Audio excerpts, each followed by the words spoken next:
You know, there is a very special group of people I want to introduce you to. They are a group of people who are passionate about the gospel of Jesus Christ being proclaimed in this nation and beyond. Without them, Harvest Ministries could not even exist. We call them Harvest Partners. They're people who have chosen to give monthly to Harvest to keep the gospel moving forward. Will you become a Harvest Partner and help us fulfill the Great Commission in our lifetime? Let's do this together. Just go to harvest.org. So I'm speaking with Andrew Klavan. Andrew, it's hard to describe you. You know, I listen to you all the time, watch your podcasts, love all the work that you do, but you're sort of unique among all the folks over there at the Daily Wire and just commentators in general, because you are a political commentator and a very good one. You're also a humorist. You're also a prolific author. You're a screenwriter. Yeah. You're kind of a Renaissance man, aren't you? I mean, you do a lot of things, and you do them all very well. Well, thank you. I really only have one talent, is that I'm a good writer. I think I'm an exceptional writer, and I use that like the Indians use the buffalo. You know, I use every bit of it I can. So if I never ever pictured myself in front of a camera. I mean, writers are usually hermits, and I'm one of them. Yeah. And I only started talking about this because I felt the country, I left the country for 7 years, so I came back and I was shocked. Where did you go? I went to England I lived in England for 7 years. Wow. Boy, has that changed dramatically over in England? I hit it at a beautiful moment, because it was the moment when it sort of opened up a little. There was still Thatcher's, it was after Thatcher, but there was still that atmosphere going on. Okay. And yet it opened up, the food got better and all that stuff. So it was great. And it very quickly went downhill afterwards. Yeah. But when you come back, you notice things that people who are there don't see, because it's like the frog in the frying pan. It all happens so slowly. Right. When you come back after 7 years, I was shocked at the way the culture had been gutted. Yes. By bad ideas. And when 9/11 happened and people were on TV saying, why do they hate us? And I thought, they're supposed to hate us. They're terrible people. Yeah. You want fascists to hate you. That's why I started talking about it. And I was working in Hollywood, and they started making movies about how bad we were. They started making movies where the American soldiers were the bad guys. Oh, wow. And the Islamists were, kind of misunderstood. Yes. And movie after movie after movie, they all bombed, but they wouldn't stop making them. And I started talking about that and writing about it. That ended my Hollywood career. I'm convinced. I mean, the phone stopped ringing like that. But I just thought, no, you have to say something, right? I mean, and because it was a cultural thing, it really was never political. Like, I talk about politics because I'm at the Daily Wire, and that's what everybody wants to hear about. But what I'm interested in is the ideas that flow through the culture, that flow through literature and movies and comedy and all the ways that that ideas permeate a society, because that really controls more than we think it does. It controls almost everything, I think. And a lot has changed. I mean, we see the woke ideology permeating the UK, Europe, certainly Canada. But yet here in the United States, we saw it here as well. But it seemed like there's been a big push back, and it's been dramatic.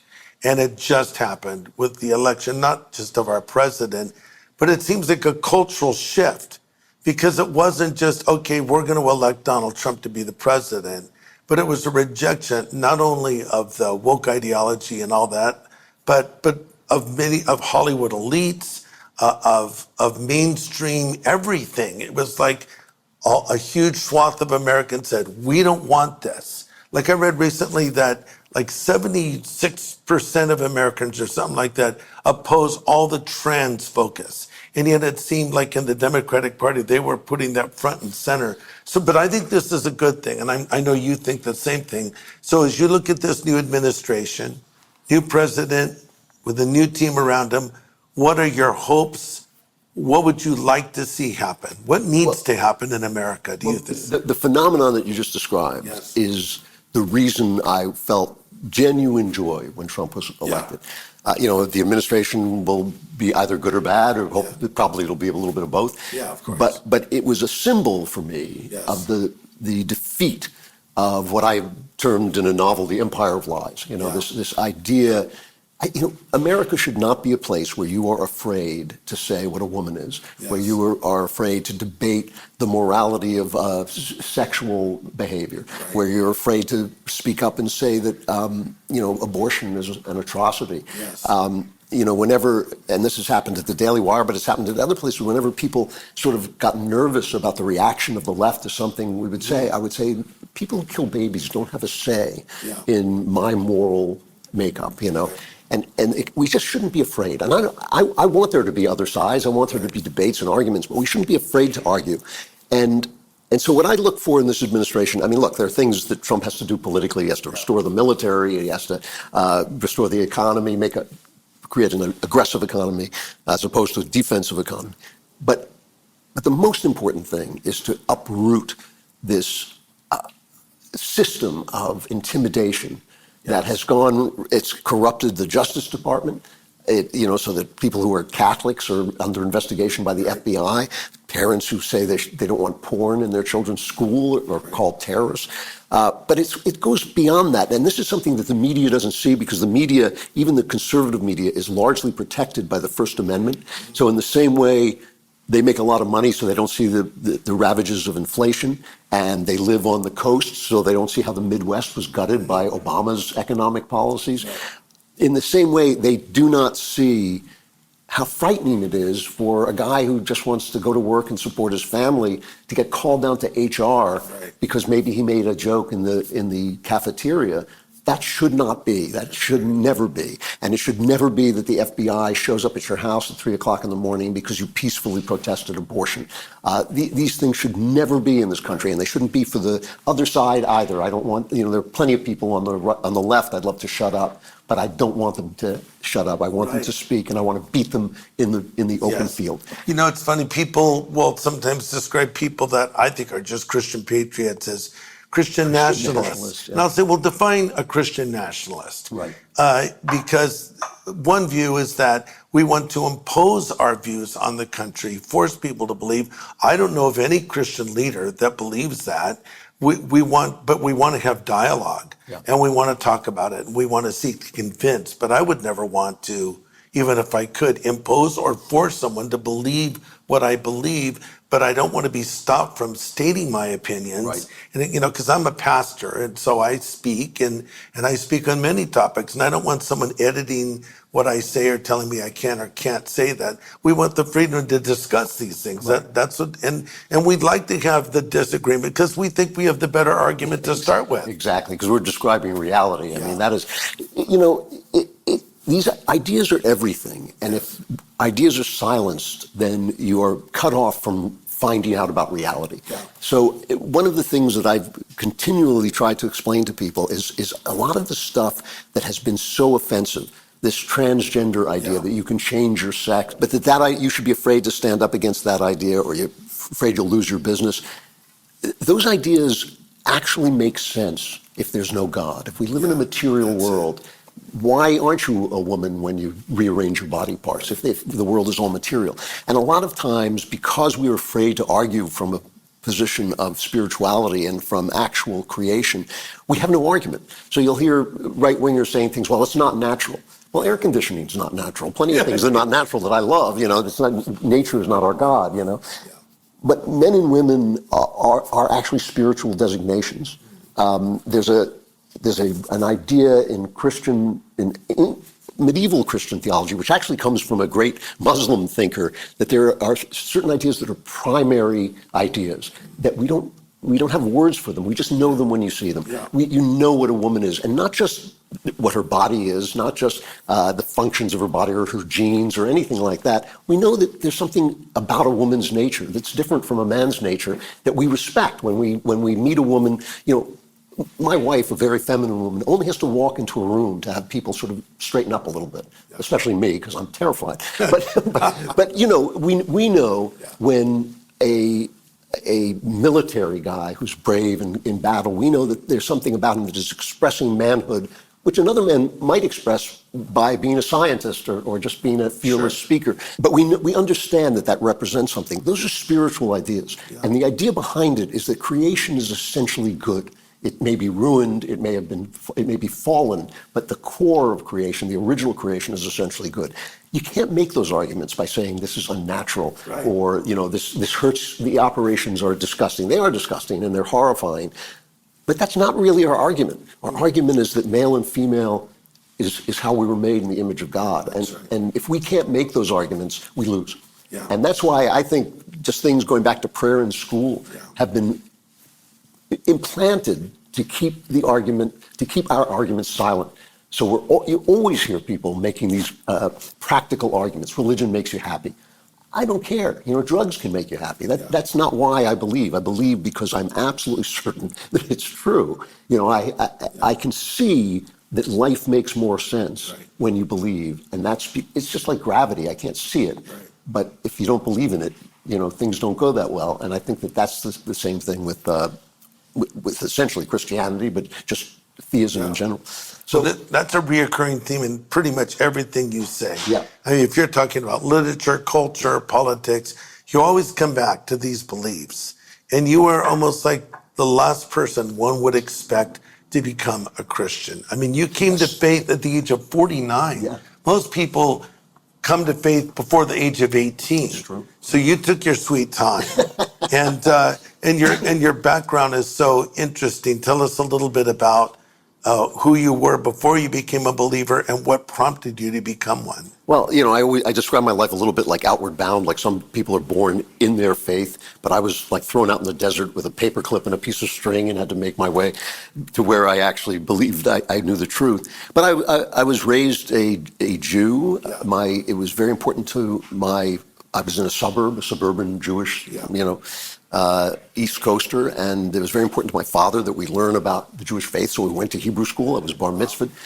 But there was no God in our house, like nobody ever discussed what God might want from you. Nobody ever prayed. We celebrated high holidays, a couple, like maybe two of them, but nobody prayed. So that Hebrew school and the religion just seemed very empty to me. Yeah. And by the time I was bar mitzvahed, I was quite convinced that I was a hypocrite when I stood up and said I threw away all the gifts that I got. Yeah, you received a lot of gifts. Yeah.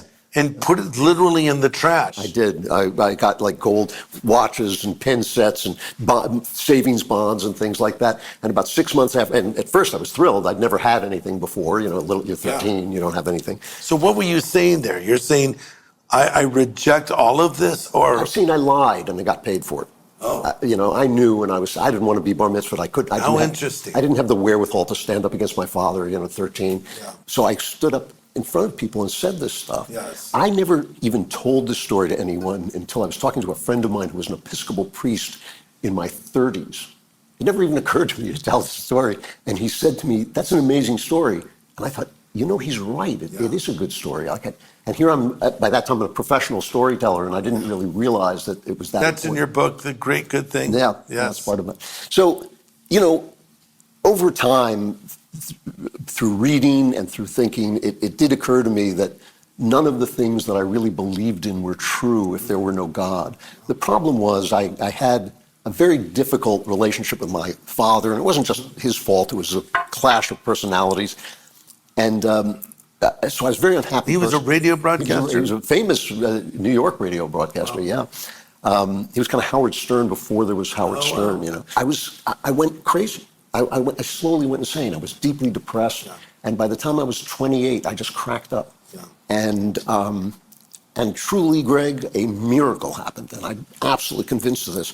I found a shrink who was not a believer. Yeah.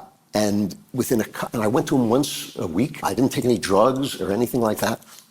And within about 2 years, I went from being suicidal, like literally sitting in a room thinking, And what age were you at this point? I'm still about between 28 and 30 is where it was kind of the dark place. And I went from to just being a happy, kind of well-adjusted person.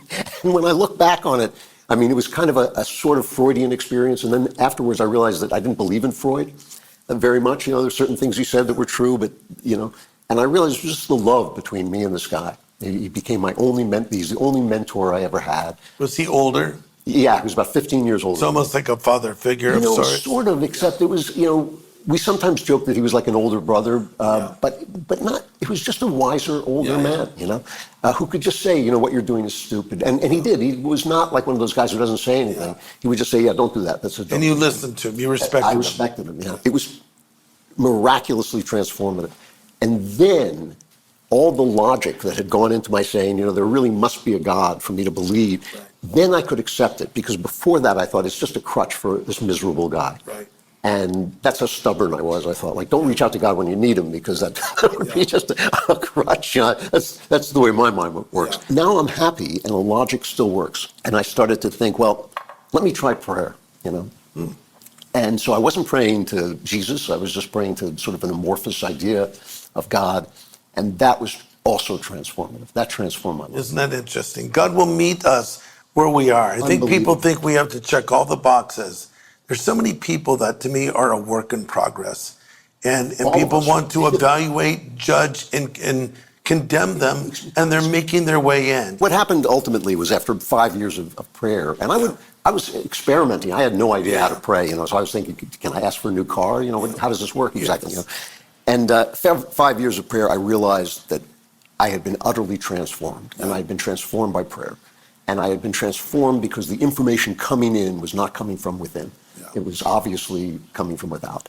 And so I was I'm at this point a screenwriter, and I'm driving a convertible BMW in the hills of Santa Barbara, and I'm saying to God, you've changed my life, but what do I'm a little schmuck, how do I say thank you to the King of the universe? And it wasn't a voice in my ear, but it was an absolutely certain thought: you should be baptized. Wow. And at that point, I was very... Where did that come from? Because that wouldn't be from your Jewish background. Well, that's the funny thing. It was very early on I realized that the Gospels were at the center of all the literature that I loved. So you saw, and you probably addressed that in your new book, I would say. I have written about... Yes, I've written about it. I was writing about it then. I wrote an entire novel about Jesus that never got published. Wow. It was a materialist novel. It was not a novel about the Son of God. It was a novel about this guy. And it was my kind of materialist explanation of why he was so important to the culture. So I knew a lot, but I never expected that. When that came to me, I was driving my car and I said out loud, "You got to be kidding me," because my father had told me as a young man that if I ever converted, he would disown me. Wow. And we never really got along, the two of us, but we made a separate peace. He was a good grandfather, and we tried to be nice to one another. And I thought, this is going to blow that up. I'm working in Hollywood. I'm making really great money. And I thought, well, this is going to ruin that, that. I just thought, this is a disaster. It's a disaster. Yeah. It took me 5 months to come to terms with it. And which is what the Great Good Thing is about. It's what I thought about for those 5 months. And I just went through my whole life. I did. I went through every stage of my intellectual development and spiritual development, and I couldn't find a flaw in the logic of it. And so then I went back. I'd read the Bible then maybe 5 times, all straight through. And I thought, but I've always read it as literature to understand its place in literature. I'm just going to go back and read it as if it's true. Wow. And I'm just going to put that part of my... Where did you start? I read the Gospels. I thought I'm going to start with the New Testament, just read this as if it's a true story. Well, because God was saying you should be baptized, and I'm thinking that's really strange. And it was I suddenly realized, oh, it's a true story.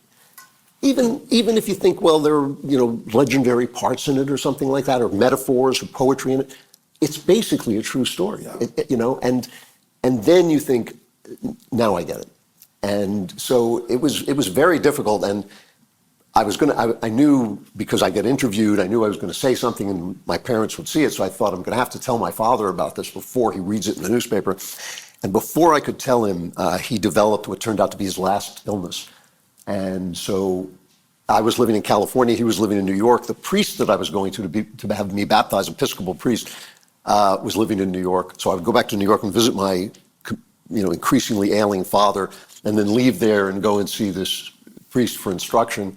But it was quite sad. And he died on Holy Week, and I remember going home to celebrate Easter, and this tremendous sense that I'd lost my father, but I'd found my father. It was a very, very dramatic event. Let me come back, if you don't mind, to what we started to talk about, which is, okay, So you came to this realization. Something very similar happened to me when I was 17 years old. Very different background than you, not raised in any religion. My mom was an alcoholic, married and divorced 7 times. So I had to grow up really fast and fend for myself and in many ways be a parent almost to my mother. I'm on my high school campus and there's the Christians that would sit out in the front lawn singing songs about God. And I always thought they were crazy. But I did know a couple of them who had changed quite dramatically, so I knew they weren't crazy. So one day I sat down close enough to eavesdrop on their conversation, but not close enough where people would think I'm joining, because this is the front lawn of my high school campus at lunchtime. And as I watched them singing their songs about Jesus, the thought came to me I'd never considered. What if it's all true? Right. And I thought, can't be. No, and I was very cynical, Andrew, because of my upbringing. I thought, it can't be. I know what life's all about. It's not true. Too good to be true. But it came back to me, what if it's true? And before I knew it, I was up there praying, and that was the day I asked Christ to come into my life. So that's happening in our culture right now with some unexpected people. Is something triggering this? Yeah.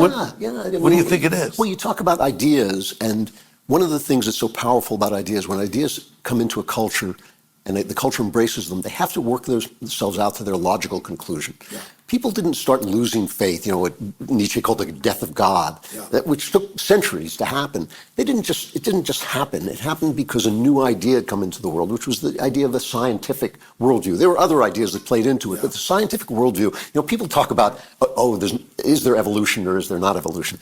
That's not the point. The point is that it used to be, when lightning struck, that people thought that demons were hurling the lightning bolts, and the monks would go up in the tower and ring the bells to chase the demons away. And this is true. Being up in the tower, ringing a metal bell, they'd get hit by lightning, right? So you put, Franklin comes along and makes the lightning rod, and they put that on top of the church, and that works a lot better. And it also is a symbol of which thing is on top and which is underneath. And once you realize that science, there is a clockwork world. There is a material world that works in this kind of explanatory way, a way that can be explained. And so that started to, sap the easy faith. I won't call it easy, but the wholeness of faith, the holistic faith. And so that idea played itself out. And when we start talking about men can become women and morality is relative and all those things make sense in that worldview. Morality is relative if there's no central morality. I questioned Jonathan Haidt about this, the evolutionary guy, and you should listen to the interview, because he was kind of made nervous when I said to him, if I land on a planet full of Nazis and I'm the only not Nazi, I'm right and they're wrong. It doesn't matter. Morality is not, you can't vote about it. Yeah. And so that idea played itself out, and at the same time, science changed. Right. The Newtonian clockwork world turned out not to be the world at all. Right. And the new, let's call it quantum world, turns out to be a world in which consciousness actually seems to shape creation. Yeah. And when these first quantum scientists got together, they would say, in order for the universe to have started, there must have been an observing entity. Mm-hmm. And as my son Spencer, who wrote a whole book about this, he said, it was like you want to shake them and say, yes, there's a book about this that you might want to read, And they just didn't know. They didn't have the language for it. So the science has changed, and the materialist idea has worked itself to absurdity at the same time. And so a lot of people are starting to think, I've been predicting this for years because I knew when I could see the ideas playing out. And a lot of people are starting to think, you'll hear even Richard Dawkins say, I'm a cultural Christian. Yes. And for a while, there were things like there was a guy, a philosopher in Italy, Marcello Pera, who said we should call ourselves Christians. I don't believe, I'm an atheist, but we should call ourselves Christians because it's important. Douglas Murray, another one, great guy, wrote those books about the death of Europe, says only religion can save us. So I asked him, do you believe? No, I'm an atheist, My favorite is Jordan Peterson, a wonderfung, wonderful person. He's kind of immersed in this Jungian idea that still makes us God's creator. I mean, Jung tries to get around it a little bit by making consciousness general, but still it makes us. I was on his podcast, and I told him afterwards, I said, So, Jordan, I'm going to be honest with you. I didn't understand what you were saying some of the time, but I just sort of nodded and I thought, I don't know what he's talking about at this moment. I didn't understand some of it, Yeah. but I didn't understand all of it. He's so interesting the way he's coming around to the right conclusion. And I feel he's so very close. And I really liked him personally. Oh, he's a lovely man. Yeah, He's just a lovely man. afterwards he said, would you like to go with me and listen to country music? We're in Nashville. Yeah. And I said, well, okay. Yeah. So we ended up at some little honky tonk and they played this old school country music and he was just having a great old time. And he's very personable, very friendly and just a delightful guy. And I think in his way, I don't know if it's intentional or not, he's getting probably more young people to read the Bible for the first time than any preacher out there right now. I asked him about this once. I've teased him about this a lot. And he said to me, I think my struggle with this is him talking. He said he thought his struggle was helpful to other people who are struggling. Yes. And I think that's true. And again, I think that's what God is looking at. He's looking at what we're doing in the world and what we're bringing into the world. And that I share with you a frustration with Christians who jump down people's throats the minute they don't have some detail of their personal theology right. I think that's not what God is. I don't think it's a quiz at the end. I don't think that you go before the throne of God and he says, here's a short answer quiz, do you believe in this? I think it's really much more like, you fed this guy, you didn't even know it was me, but it was me. And so I think this is happening all over. Ian Hersey Ali, who has every reason to hate religion and to hate God. Amazing story, isn't it? Yes, it's absolutely. And it's amazing, but it's not surprising because these ideas, the idea of Newtonian science predicting the material world turned out to be false. And all the things that grew out of that idea, the leftist, panoply of nonsense that they've had to force down people's throats because no one can believe it. That has just played out to the point of being insane. And so when I say that you can't make an argument for femininity or masculinity through nature, you make it through the spirit. Yeah. People respond because we all know we're spirits. We all know, nobody, you don't think God forbid you should ever lose your hand, but you wouldn't think you would stop being Greg if you lost your hand. It's like, and so we all know we're something more than our bodies. And these are things that people just know, and we've been talked out of. When I look at Jesus in the Bible, forget about the theology, he actually upends theology. He's always saying things like, these are things that the religious people of his time and his religion believed deeply, like in the Sabbath. And he says the Sabbath was made for man, not man for the Sabbath. I mean, that's like throwing a hand grenade into a synagogue, True. And I think when we reduce him to a theology, it can be helpful, it can be a guide, but he's so much bigger than that because the truth does not fit into any philosophy ever. And so I find that frustrating, but at the same time, I believe in orthodoxies because they lead you in the right direction. I go to a very orthodox, church, and we have rituals and things like that. But I know that the spirit is beyond that, and so when somebody is evincing that spirit, I started this big controversy because I said on the air, I don't worry about Ben Shapiro. God has got Ben Shapiro. He'll be fine, And they were, no, Ben Shapiro must say this, and he must say that, and he must believe this. And I thought, you know what? You think God is fooled? Do you think God is confused? It's like, so I let God do the judging part. Well, God does the converting part too. And the converting part. Our job as Christians, I think, is to be a witness for Christ, be a representation, be something that someone would see and say, like Paul the Apostle said, follow me as I follow Christ. Hopefully, not that we'll do it perfectly, we'll all mess up. But I just saw Mel Gibson on with Joe Rogan. And I know Mel, and by his own admission, he's not a perfect Christian, okay? But in his way, I thought he so effectively conveyed his faith because it was rock solid, it was unshakable, and he wasn't giving intellectual arguments. He wasn't speaking as an apologist. He's speaking as a man who believes this and knows it's true, and with his flaws and everything else. And I thought that to me is one of the most powerful presentations of it. You have to, there's 5 Gospels: Matthew, Mark, Luke, John, and you. Yeah. You're the fifth. You're the only gospel some people will ever read.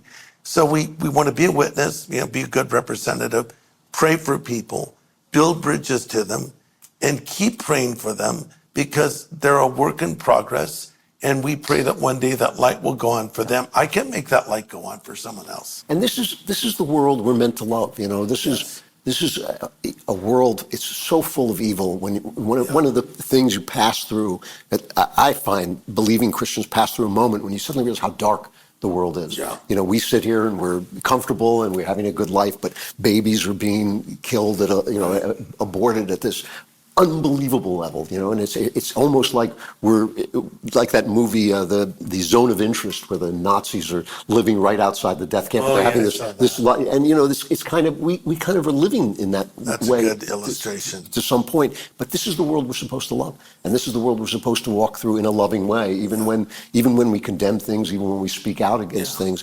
And that's a big thing. I've seen a lot of Christians reach that point of darkness. And not really make it through. They kind of become bitter after that. They think the end of days are coming, and maybe they're right, but we don't know, right? And they think they become pessimistic. They don't invest money because they think the world is going to end, and they don't get an education because they think the world is going to end. And no, I think God knows all that. This is the world we're supposed to love, and I think this.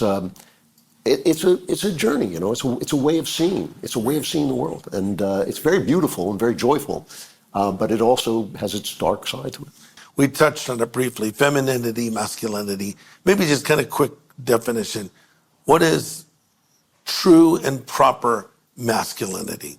Well, I think because these things are a spiritual whole, I think that no words actually capture them. If I had to use words, knowing that they were flawed, the first things that would come to mind are integrity and courage. And courage is what I call an amoral virtue. There are plenty of bad people who have lots of courage. I don't think the guys who flew the planes into the World Trade Center, I don't think they were cowards. But without courage, you can't have integrity. Because at some point, they're going to come to you, they're going to say, we won't pay you any money if you do that, we won't like you if you do that, we're going to lose your job, you're going to lose your dreams, all of which has happened to me along the way. That's what manhood is. It's actually just planting yourself where you know you're right and refusing to move. And you might say, love that definition right there. Well, I think you might say, well, a woman can do that. No, I don't care whether a woman does it or not. It's the world depends on men doing it. It doesn't depend on women. It seems like the younger generation of men are struggling with this right now. Why is that? Is it a lack of fathers in their home, maybe, or what? Well, I'm an anti-feminist. And by that, I don't mean that women should be enslaved, or anything like that, because that's what they tell you, that those are your choices. But I believe that women should have the choice to do whatever they want. I think they've been told to make the wrong choice. I think to live in a society where homemaking, which is, to me, the center of all life, and motherhood, I hear these women say, I'm just a mom. It's like, you think like, that phrase shouldn't exist. It's a silly phrase, And I think that without understanding that this is a high calling, that the motherhood, homemaking is a high calling. I mean, maybe the highest calling in some ways. Yes. Men have nothing to be men about.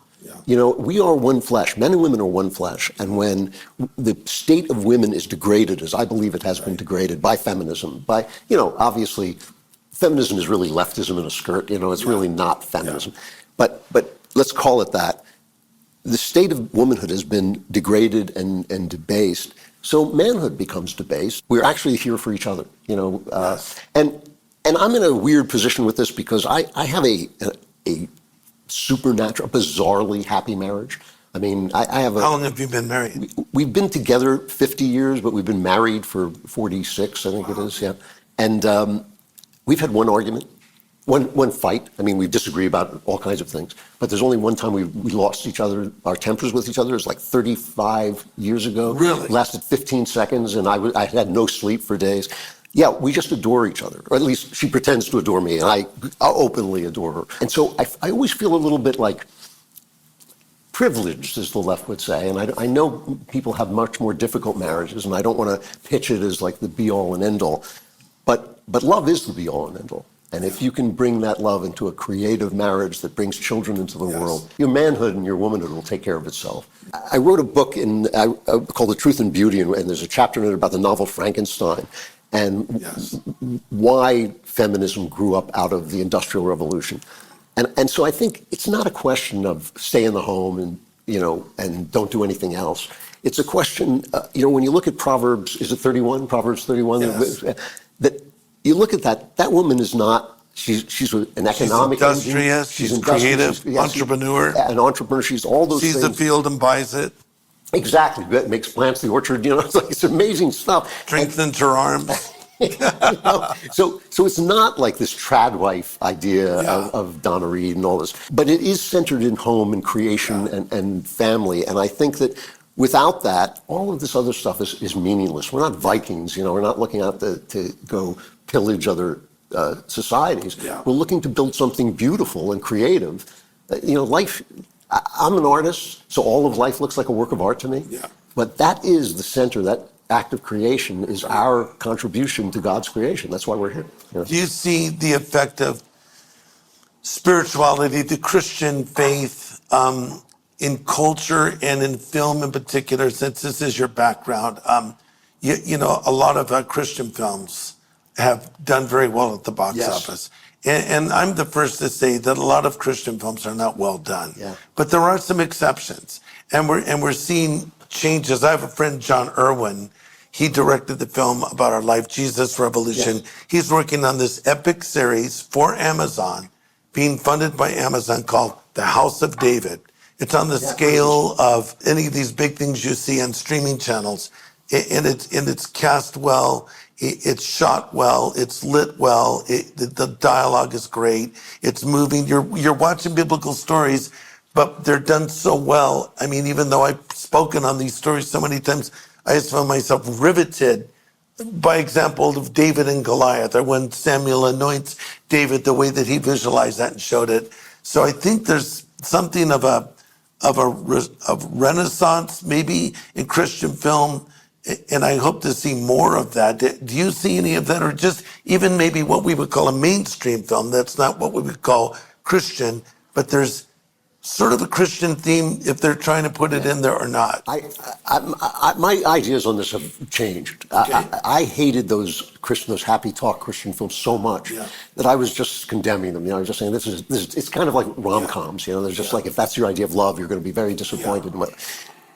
And then I started to think about the fact that a lot of art forms start as just popular entertainment. Yes. And then artists come along because that's where the audience is. They want the money and the love and artists work for love more than anything else, and they want that. So? Yeah, they absolutely. They want you to love it. Yeah, look, I made this thing. It's beautiful, And so, for instance, when the novel first became popular, it was basically looked at as a sort of way for ladies to waste their time. It was just romantic. It was mostly about virgins being chased around the room by evil, sinister landlords and things like that. And then Jane Austen came along and took that story of how, and she was a genius. So she turned it into an art form. And now suddenly, you get Dickens and you get Trollope and you get these incredible artists making art. I think the Christians have done the same thing. I think they proved that there's an audience. Yeah. Now, I've told you this before, but I have sat in rooms in Hollywood where people will say, the Christian films are making a lot of money, maybe we should do some of that. Oh, no, we don't want to do that. Because that's not where the Oscars are, that's not where the girls are, that's not where the awards and the money is. And so they're afraid to do that. They're afraid that the left, who owns the culture, will condemn them, right? But that's going away. And what I want to see is just what you were talking about. Yeah. I want to see films that aren't about religion, that are filled with Christ. I'm rereading one of my favorite old mystery novels, Tiger in the Smoke. And it's a Christian parable, but it's about a serial killer being hunted by the police. I want to see movies about everyday life where the presence is implied. Yeah. And I think that will happen over time. And when it happens, we're going to look back and sort of thank the people who made all these movies that I didn't like, these sentimental movies. And so, Mel Gibson is a really good example because of his troubles, because of the darkness inside him, which he has admitted and talked about. His depiction of the cruelty that was heaped on Jesus, a blameless person, is so intense that film, drew criticism from the Christians before it was a big hit, where they were saying, "Oh, this is ugly. And it is ugly," And so I want to see more reality. It doesn't have to be ugliness. There's all kinds of reality in the world that it's not bloodshed and sexual or whatever. But I just want to see ordinary life infused with the spirit, because that's the way I think it is. It's all about the story, isn't it? People, I think, are tired of all the CG and special effects and of the superhero genre, and they just love a story. Yeah.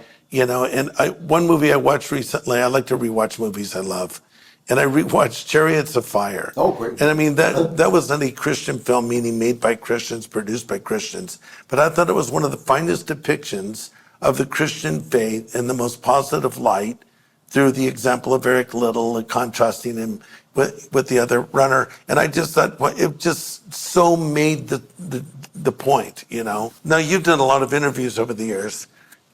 I know that doing interviews, some are easy. Like talking to you is easy because I feel like I know you already, because I listen to you all the time. You don't listen to me, but I listen to you.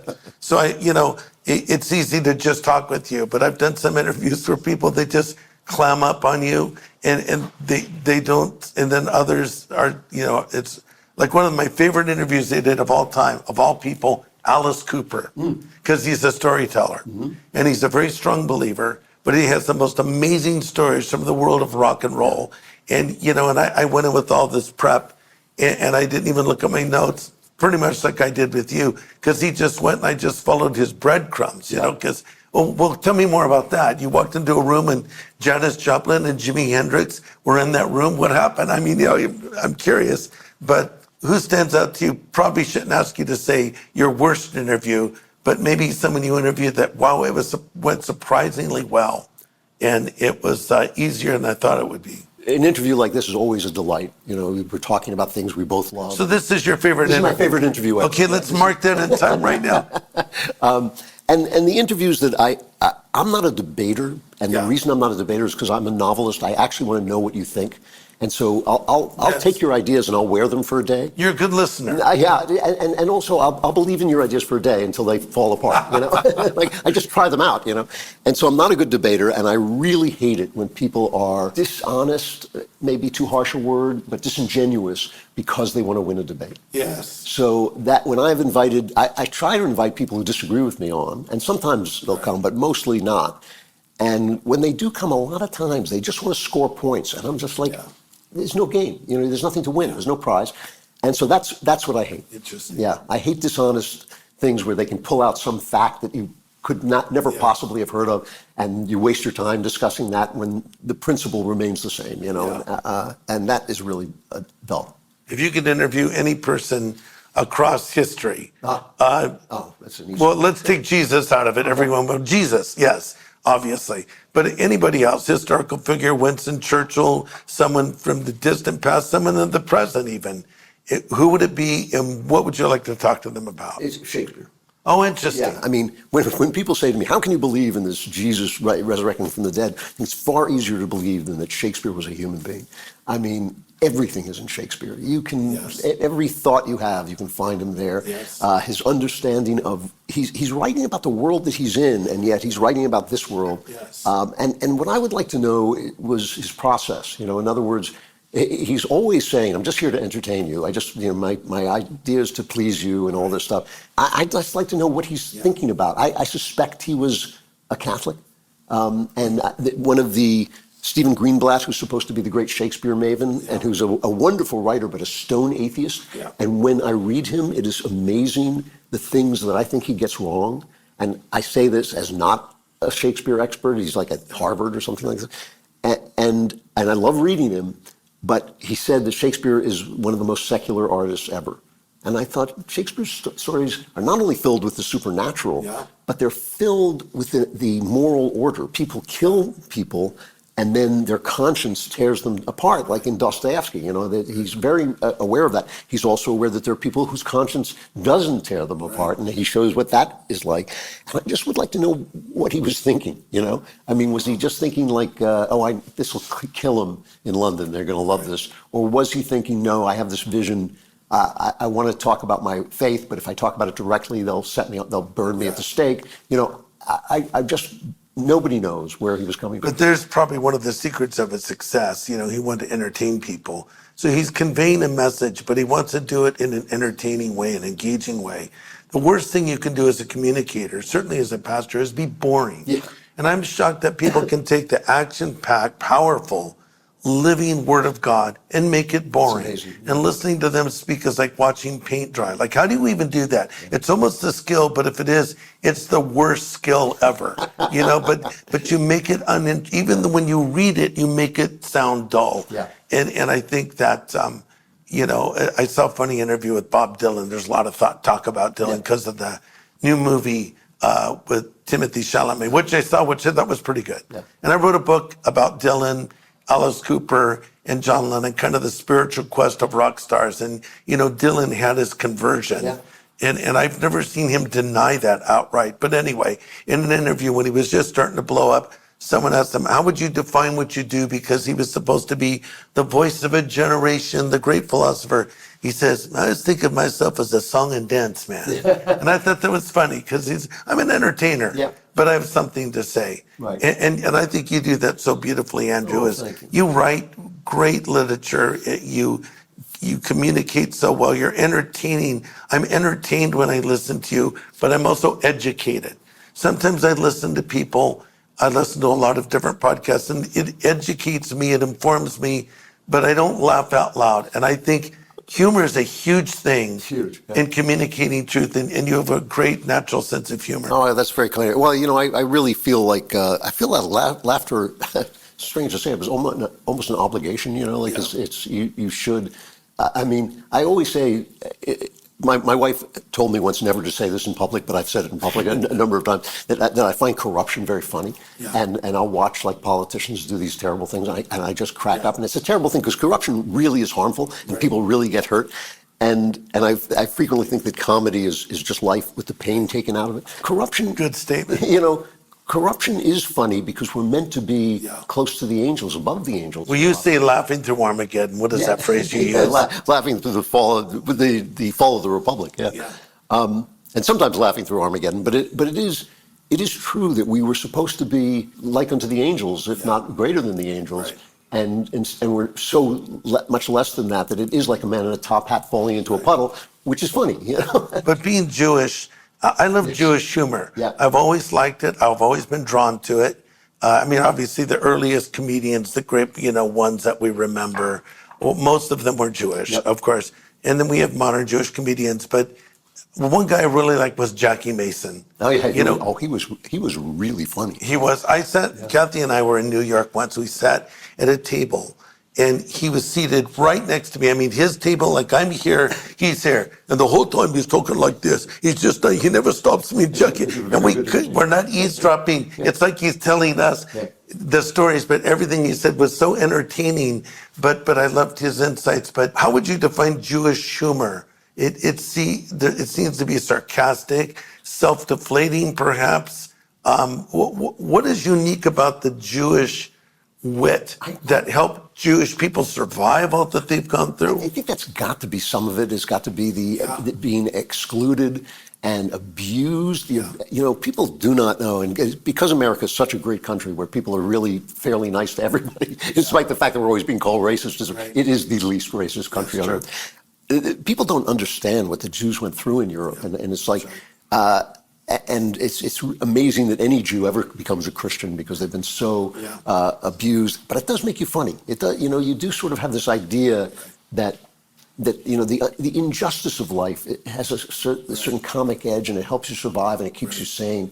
That's kind of the standard explanation. Yeah. It may just be that, like, when you see the Bible, if you just take the Old Testament, it really is the entire story of a people from beginning to end, told in terms of their relationship with God. Yes. And that would make anybody laugh. It would make anybody, God has looked at us sometimes and just think like, who would have thought, And I think that it may just be built into the history, but it is true the Jews are hilarious. Blacks are hilarious, and cops are hilarious. Cops are some of the funniest people I've ever met. Yeah. So maybe it is the darkness. Well, that dealing with that pressure and Yeah. the stress they're under. Well, thank you for all you do, and just keep doing it. And you're a needed voice in our culture today, a unique voice. I don't know of anyone quite like you.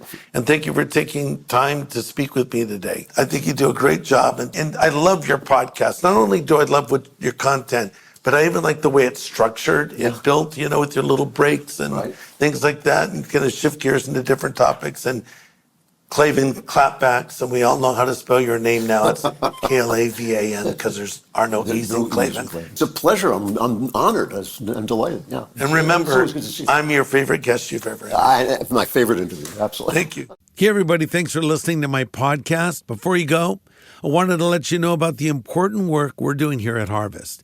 We've had the same goal these last 50 years, which is simply this.